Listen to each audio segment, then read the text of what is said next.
Yo, what's good with your boys? It's that boy XO back with another video. Like whatever. I'm not good at this sort of stuff.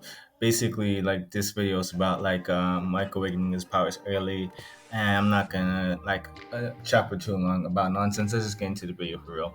All right, so this is basically a scenario that depends heavily on like when it happens. You see, like even a year's difference, it can change the timeline drastically. I'm like using a 14-year-old version of Mike here.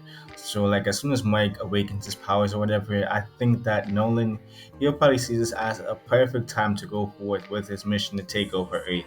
You see, with Mike being younger here though, it's questionable as to whether Nolan would go on to immediately get rid of the threat that is the Guardians of the Globe. Like that's the only part that I question a bit. I do think that instead he'll probably believe that it'll be best to stay low for a while and just take a bit of time to actually train Mike, prepping him for the eventual conquest of Earth.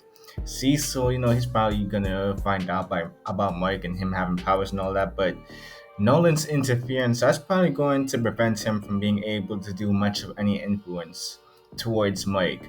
To Cecil, Mike just seems like some sort of like thing that could end up being like, oh, somebody that could potentially stop Omni Man if he were to ever go rogue or whatever. Or the boy could just end up becoming a walking nuke that, if he turned out to be as strong or stronger than his father, that's probably going to require like all of their best resources to put down. And for now, right now, Mike's still a kid and he has a curfew as well.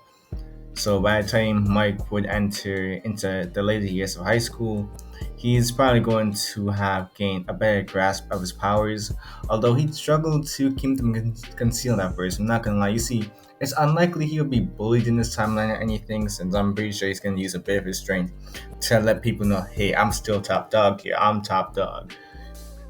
But as far as like around like the time he turned 16 though, I think that's when it's going to be that he officially becomes an actual superhero, and this would be under the tutelage of his father. With more of an understanding of his abilities and like a year's worth of experience as a superhero during this time, I do think that he'll be able to perform much better with certain events this time around. Events such as the Flaxen invasion. He'll probably be able to handle it with a way better performance, with collateral damage being like, uh, well, minimal, or like minimal compared to his main timeline version that was like super inexperienced. Like several Flaxons, they will probably be defeated before the teen team could even arrive, and I think he would still be hesitant about killing, and as a result, still hold back, but probably less. The Guardians of the Globe are still getting murked here. I'm not gonna lie. You see, it's probably gonna be even sooner this time around. Now that I think about it, like when Mike is just making his debut as a hero, the the Guardians of the Globe, like they're probably getting murked, and the teen team, they probably would just end up being like an entirely different set of heroes as well this time around, since like Adam Eve, and like yeah, Robot, all them people, they probably go on to become the next Guardians of the Globe or whatever. And yeah,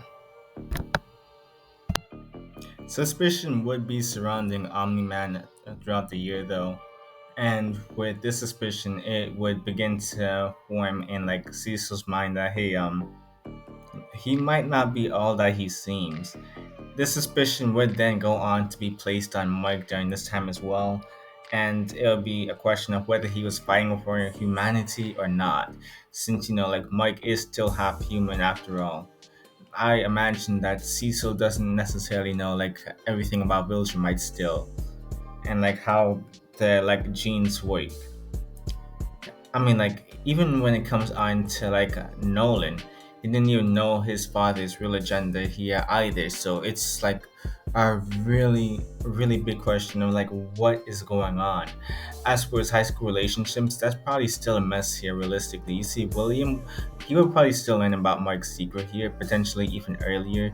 But as far as Amber goes, I mean, yeah, she probably still learns about him being invincible as well, but maybe not as fast. Him having like 3 years of experience using his abilities and like a year's worth of experience as a hero as well. I mean, under with all this under his belt, that's probably gonna lead him to being way better at keeping his secret identity safe. But he's still like a teenager, so he's gonna of course fumble a lot. Yeah, like there's a certain level of swiftness you'll probably gather after all this time while growing at an exponential rate still. I still don't see like him and Amber's relationship working out though, I'm not gonna lie.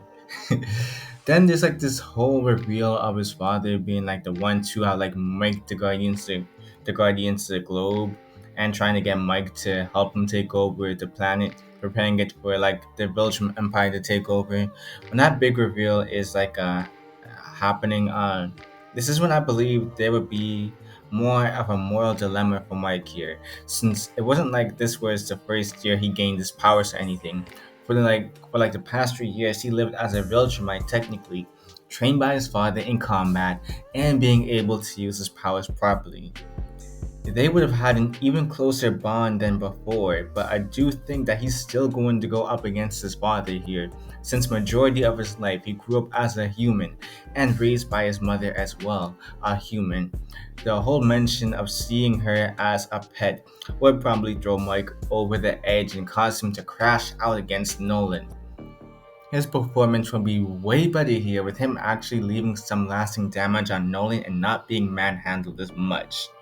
While Nolan would probably still lead the planet, defeating Mike and being conflicted once more, this wouldn't mean things would ease up for Mike after this. Yeah, no. You see, after the initial emotional turmoil that the family would be going through, getting hit with the fact that he has a brother would probably just throw Mike over the edge. Not at the existence of his brother necessarily, but what it meant after everything he would have already gone through. I mean, that's technically meaning that Nolan literally cheated on his wife. And then again, uh, he did basically call Mike's mother a pet, and then it's like, okay, he messing around with literal bugs now. So like, what gives? Then like this whole thing with him having to deal with the Viltrumites invading the alien planet Draxar that he'd be on during this time. And like Mike's experience, I'm not gonna lie, that's probably gonna allow him to hold back way less here and with more of a foundation for combat. Yeah, Thola's getting thrashed. She's not even gonna hold a candle to Mike in this timeline. Lucan, I do think he would be able to hold his ground against. I'm not a power scaler, so don't don't get on my case, okay? Like at first, I was going to say Nolan may still probably get captured, but he only really lost thanks to like a sneak attack from Lucan while he was vulnerable. In this edition, though, I don't see that happening with Mike actually being a competent fighter here. If anything, I'd see these two taking down the three Viltrumites and having to lead the planet with Oliver to prevent another invasion of Viltrumites from coming. Admittedly, Nolan's probably going to get detained as soon as going to Earth, or like he gets to Earth. So they may have to like part ways again with Nolan officially on the run for now.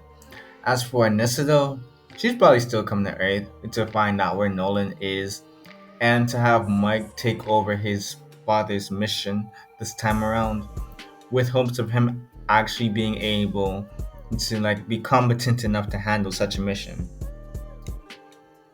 I am actually quite uncertain if she would know that he managed to defeat a Viltrumite and hold his ground against others, but she would probably still find out after, fighting Mike for the first time when rebelling against her orders, and in the end, he's still gonna lose to her, I'm not gonna lie. I mean, like, despite the 3 years of experience he has with his powers, he hardly has any real time in any serious war like conflict. He's really been pushed to the limit, especially in this version of events. And as for the whole Angstrom Levy situation, yeah, Angstrom's getting thrashed. This guy's dead. All those shenanigans he'd be putting up against Mike, though, they're tricky, so I do think that he would still fall for some of them. There's not like there's a pattern to this either, but when he does manage to get his hands on Angstrom, it's just raps from there. I'm not gonna lie. After everything he's been through, after everything he's experienced, he may not even hold back here for real. He's a lot stronger here too. So his speed and strength may even catch Angstrom off guard here, compared to the rest of the Invincibles and all the other dimensions and all the other timelines or whatever. It's possible that this would just turn into a reenactment of season one Mike against his dad, but instead it's Engstrom in OG Mike's position, with Mike dominating the whole fight, bro. After this moment, Mike may just go on a downward spiral though, with him finally no longer holding back against most of his enemies, since holding back only ever made things worse for him. When he wasn't holding back, he was the most effective at protecting others.